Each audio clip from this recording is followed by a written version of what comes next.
защото нашите учители го заслужават. Така че съм един безкрайно щастлив човек днеска. Не знам дали скоро се вижда щастлив човек, но днеска може да видите на живо, това съм аз. Така че бъдете всички щастливи и ви благодаря още един път наистина. Знаете ли,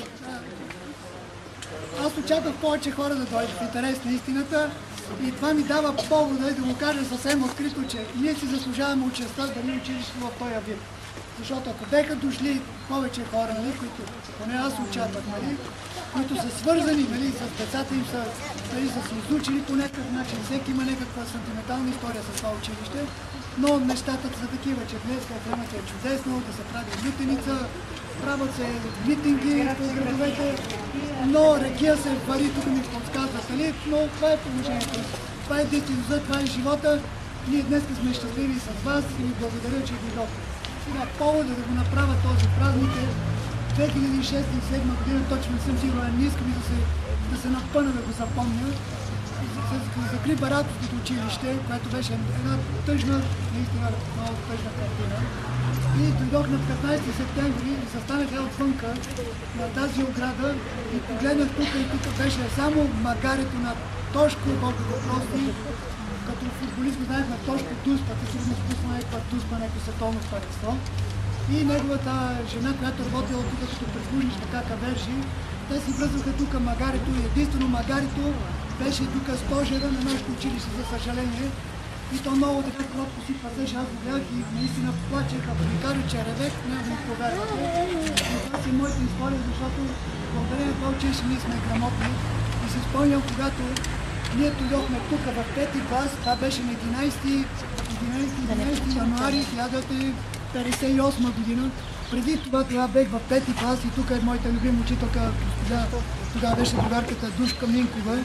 Специално за нея след това ще кажа нещо. И ние учихме в тази, от първо до четвърто отделение, учихме в така наречените турски казарми. Малко тук по-вляво, където е паметника, беше общината и затова на Ватко Михала и на Каталинчето, нали, това е другарката Ценева, госпожа Ценева, учителката. Тук съм качал техни снимки от сватбата, защото те са увековечили нашите стари училища и нашите административни сгради, които всичко унищожено. Няма албум, няма никой да напише две думи, да се съхрани някакъв летопис. Аз съм се скъсал без извинение да науча за моста на нашия, кога е построен, какво е направил. Две изречения няма. Няма никаква общественост, няма нито от общината, нито от местото. Само едно момиче има, която е Ваня, на моя ученичка дъщеря е Димова, която тя е дошла и тя е представител, където вика на всички институции. Но мен изобщо не ме вълнува това. Значи тези институции са за нещо друго.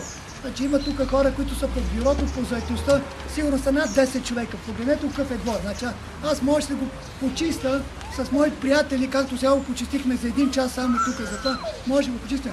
Но исках да ги видя дали те ще отреагират без аз да ги помоля. Ето, виждате какво състояние. На никой не му пука за нищо. Това вече е твърде тъжно. Има от представители на младите учени, това е госпожа Лумбева, има представители на младите учители, което е чудесно. Дано да запазиме тази история, защото е тъжно да кажеш, абе къде ви училище, като дойде напред него да пита къде ти е училището и ние можем да кажем, че имам училище. Сега, закупено е от частни лица, нали тук, това си е техен проблем, какво ще го правят, но поне днеска се добрахме до двора, защото можеше да има и този момент, не може да влезем.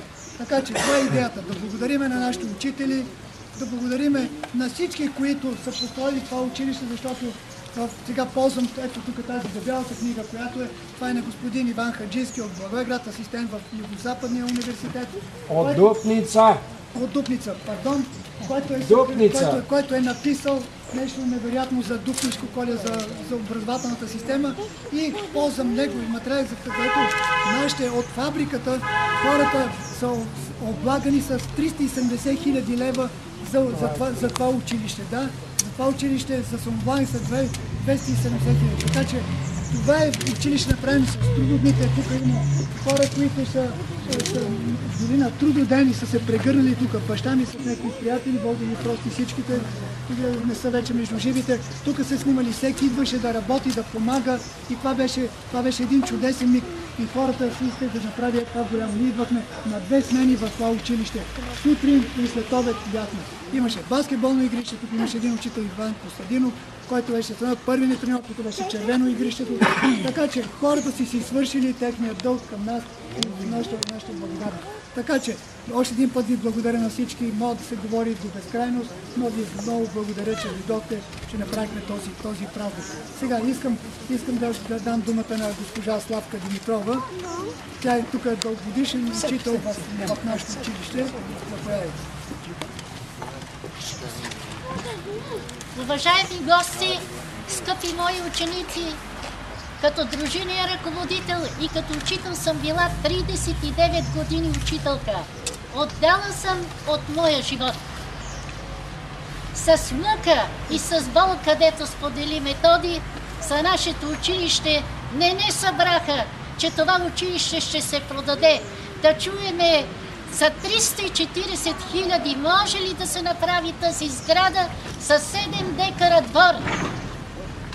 Искам да изкажа благодарност, че всички ученици, които учиха в Бараковското училище, ние нямаме особени прояви на деца, които да лежат в затвор, които да бъдат. Имаме инженери, имаме архитекти, лекари от Бараковското училище изучили.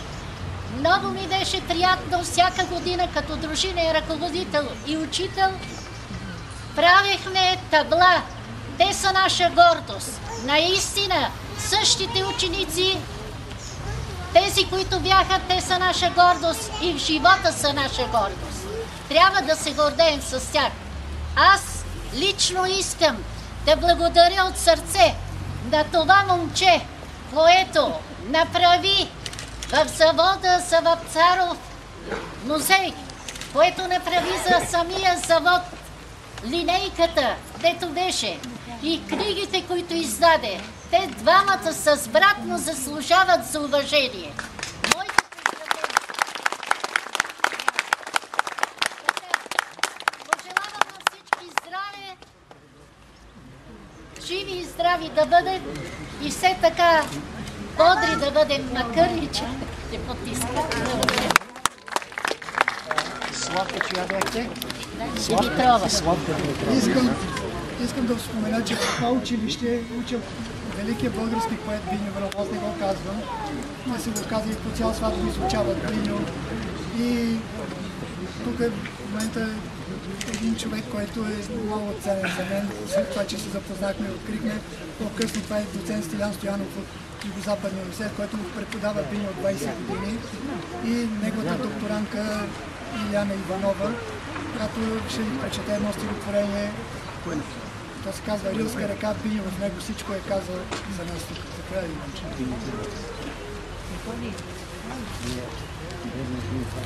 Рилска река. Трева и пясък, слънце се претапят и ти подвичаш по скали и шум. От люлката гласът ти бял ми свети. Вода, река, пътека за морето. Шумиш, шумиш и ние стои живеем. Аз имам клонка от върба за свирки и гледам колко бегло синьо конче върви като Исус по твоите капки. Сухата ми майка с мокра кърпа и букови ръцете тъпче с черги, цял ден те сцежда върху светлината. Гора и риба в мишките им шетат, пеят нощем като ослепея. А ти зовеш на тъмно, галиш нещо. Шумиш, шумиш и ние стои живеем. Вода, река, пътека за морето. Навидело в окото си ме вземаш, тръгвам аз с букваря в тънка пазва, да те прехвърлям всеки ден през моста. На десния му край пасе козата ми, на другия учителят ме чака. На другия каштурка с покрив дрезгав, видяла, че са ми еднакви двата, с козата и с тебешира. Момче за тебешир с коза роден, тук 30 години подир шипка, стърчеше сянката на фес прояден, изкюла му на моста по средата, а долу цялата вода се мята разсечена с белите си риби. Как наистина, как не се запали от близките очи на разделени под слънце, дето уж за всички грее. Могилите изчезват и порастват, вдовиците забравят и го пеят. Шумиш, шумиш и ние стои живеем. Шумиш. Какво е цвят и сън без тебе? Жълтешна дюля или жар за хляб? Кой би се дигнал заранта от слабост към корена, ако не го повикаш? На много дъхат къщите, които се тръгна за теглият и камък. Там привишат, штурците са безкрайни. Там котките унесени се гледат. Ти стопътно кокото си ни вземаш, много от нас е в бялото море. На кампирин се каниш, но извиваш и хващаш струма, да й даваш дъно. Ти вместо кротък въздух се пробиждаш, така се сливаш, пълно си завършваш. А риба и гора отгоре светят, вода, река, пътека за море. Давам думата на доцент Стоян Стоянов да каже нещо за учителската професия. Не знам дали ще мога да кажа нещо за учителската професия, но искам да започна така. Уважаеми бъдещи и настоящи ученици, защото то се оказва, че бивши ученици няма. И доказателство е емоцията, която тук всичките изпитваме, независимо на колко сме години. Защото училището, т.е. сградата, нали, която някой може да продаде за 370 хиляди, обаче спомените са ни нещо, което е много такова непродаваемо и много безценно.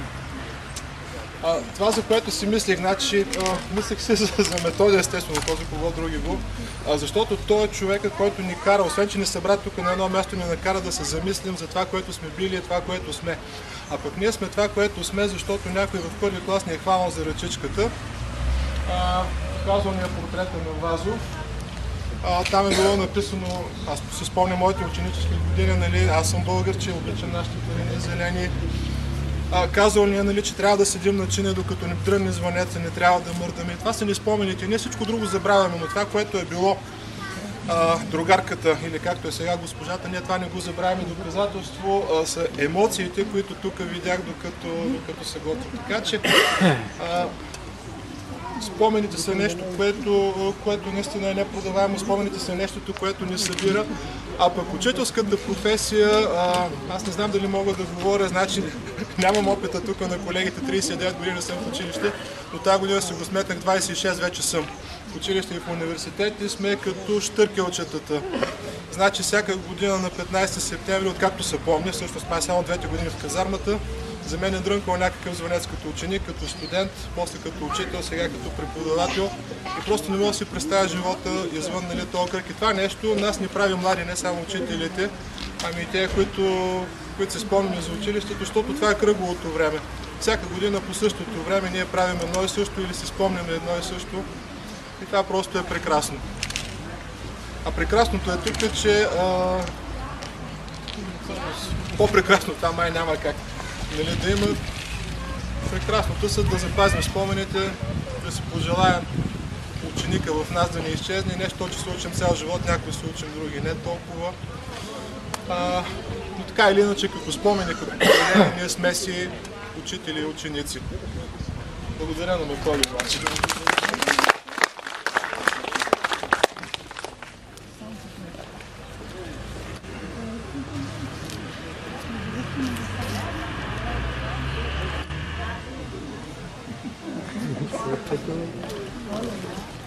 Сега, това е за мен един безценен хляб, който съм го посветил на моята любима учителка госпожа Дършко Минкова. Меса от години хляб, най-напред майка ми некога го месеше, след това брат ми, децата. Дойде и моя миг да го меса. И аз съм харесал моята професия, благодарение на нея. Като учителка ни впечатляваше, ще се разрева, но ще си задържа. Нищо бе пореви си, човешко е. Това е, наистина, това е хляба, който тя ми е дала на мен. Аз днес го връщам символично. Този хляба е... По-голям от хляба никой не е. Този хляб е наистина истински и е чист. Както моята любов към нея и към всички учители, казвам ви, наистина ви благотворя. И вие за мен сте нещо много важно.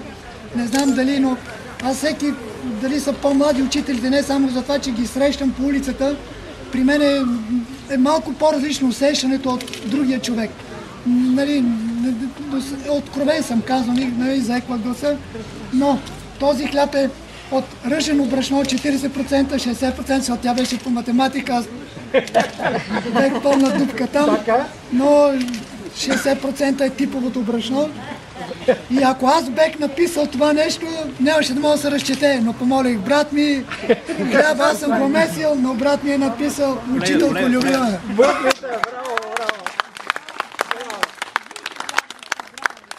Къде е учителката? Дай да видим отпреда да я видим. Отпреда да я видим. Отпреде. Не чу си.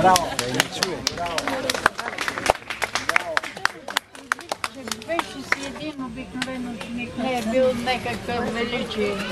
Но стана. Идваше една учителка с един костюм, с една кърпа, която ние мислехме, че само са за нос тези кърпи, а тя седеше тук кърпичката и тогава разбрах, че един човек има и любимо цвето, защото нас кой да ни каже, фабриката гонеше мукавата, гонеше гърдията, наша нямаха време да ни кажат. И тогава знам, че любимото цвете ви е момината сълза и от тогава и моя любимо цвете, така че си струва да ви благодаря. Баща му беше до мен непрекъснато. Съвет ще имаме, аз понеже прехождам пеш до Кочериново, баща му с мен до Кочериново. Мига е страхотен ден. Да, благодаря ви. И на всички ви благодаря. Мога ли да ви поздравя? Аз не знам как да ти се отблагодаря, а ти си гордост за мен. Благодаря. А това е другата ми учителка, която след това тя по анатомия ме преподаваше. Аз бех много подготвен вече. В Бобошево, това е майката на един много известен национален състезател Сашо Весенко. Сега неговия син в NBA може би ще играе, се играе в Арис. Най-талантлива за юноши и при мъжете вече върбет. Великолепно момче, национален състезател. Това е негиден съпруг ми беше класен ръководител Михаил Везенков, Боби и просто. Благодаря ви, че ги представи. Да, това са гости от Бобошево, госпожа и господа Бояджиеви. Разрешавам си, никой не ме е упълномощил, да ви поздравя от всички учители, пенсионери от Бобошево по случай това мило тържество, което го правите. Това сега му може да го направи фаталния номер 13. Така беше изнесен в Бобошево. Фаталния номер 13. Така ли беше, Методи? Така е било. И само той може да го направи. И да напише и книгите, които ми ги подари. Много често настолни са ми, чета ги постоянно и всичко откривам ново. Всичко. Живи и здрави да сте всички. Благодаря, че уважихте твоя празник. Вие сте били нещо, много ценни сте били за нас. Децата, които сме били тук, беше невероятно. Затова ви благодаря за всичко. И ще прощавате, защото предполагам, че да създавали проблеми. Какво ще правя аз с тая погаща сега? Трябва да я раздам за здраве на Методи. Благодаря ви. Благодаря ви. Да.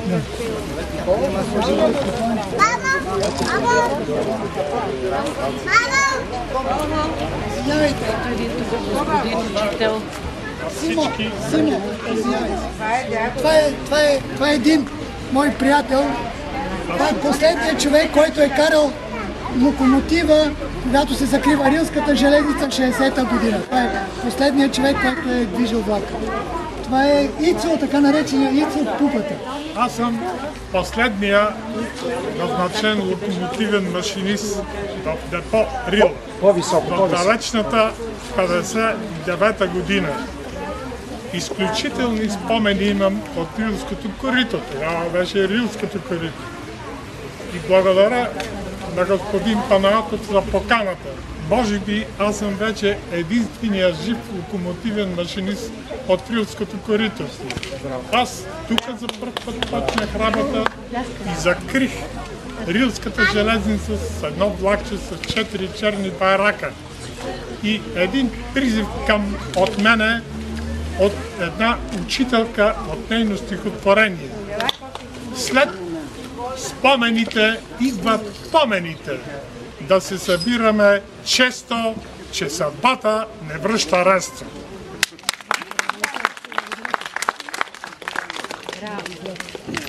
Помниш ли датата, кога си карал последното влакче? Добре. 31 март 1960 година. На обяд и влакчето пищи, като не умряло от Рилска машина.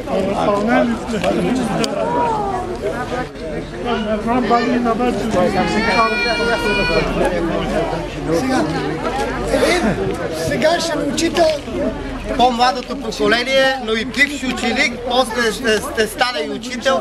Искам да поздравя всички не бих казал гости. Бих казал хора, които... Бараково е дало много прекрасни дейци. Сега разбирам от тебе, Методи, че училището е продадено. Не знам на кого е продадено, но те моля, на тебе може да се разчита. Тук казаха и твоите земляци. Това е учителската стая, нали така? Да. Нека учителската стая да се превърне в един музей на просветното дело и на балабановата фабрика. Тук служи влакчето, поговори с тях, тук да бъде. Така е. Не това, което ти правиш, там си всичко нагъчкал. Правиш много, много, сполайти. Аз имам 3 степени на благодарност. Благодаря, сърдечно благодаря, сполайти.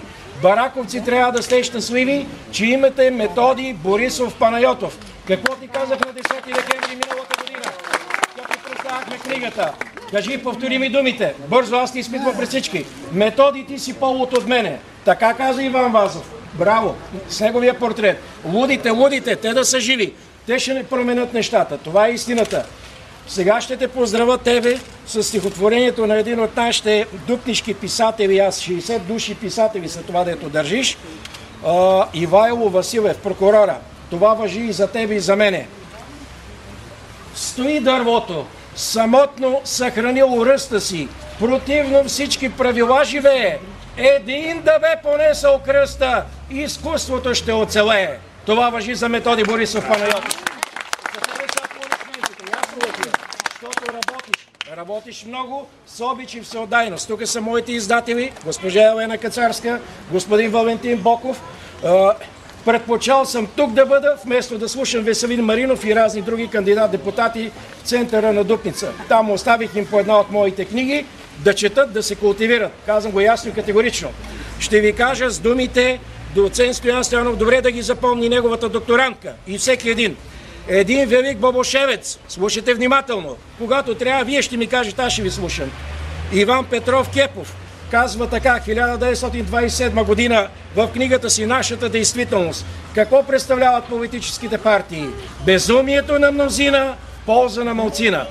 Ние делегираме нашите правомощия. Това е истината. Датата 5 октомври е начало на Балканската война. Тук са събитията, които са се разигравали 5 октомври 1912 година. В края на септември господин доцент Стоян Стоянов в книжка 3 на списание "Минало" ще ми излезе научна студия под заглавие "Двойното освобождение на Горна Джумея, Благоевград от османско владичество". Ще ти изпитам на чаша академично кафе, да ти е ясно.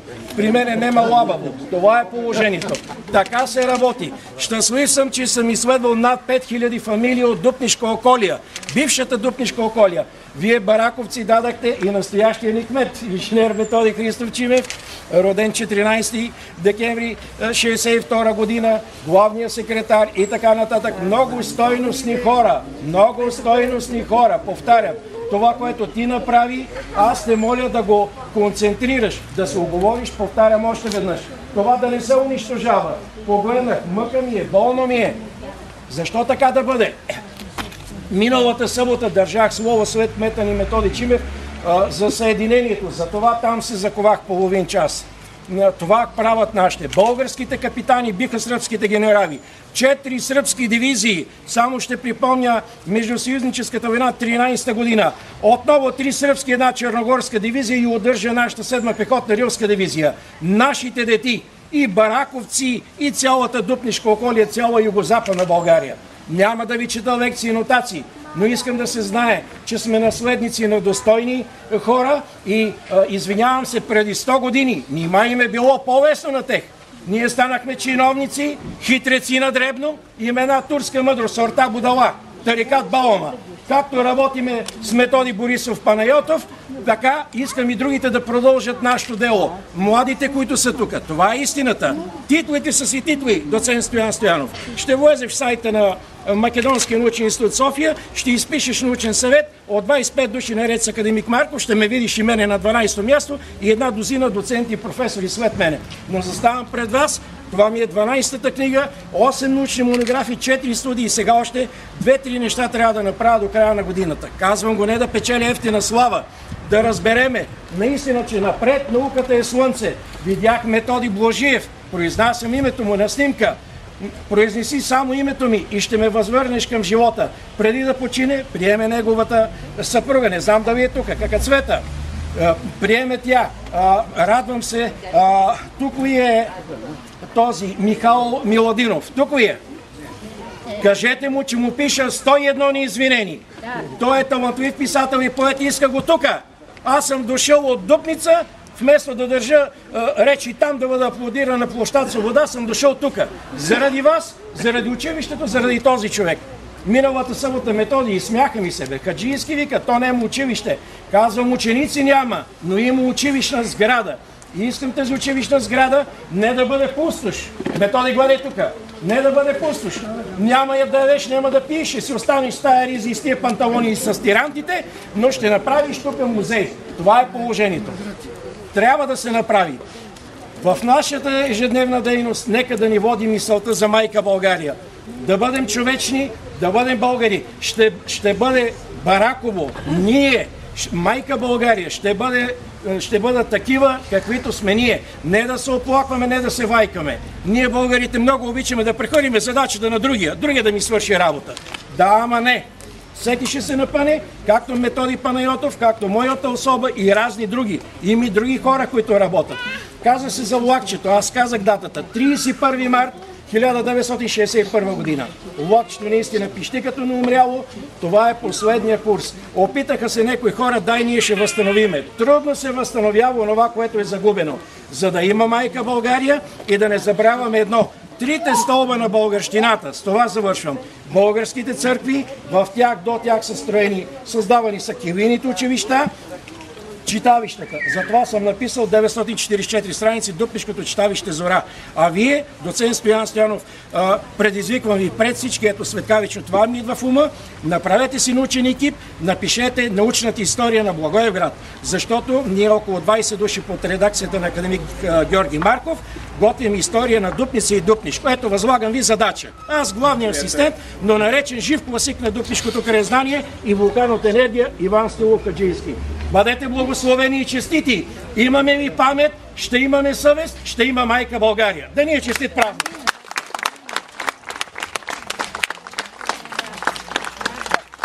Тежки ли са книги?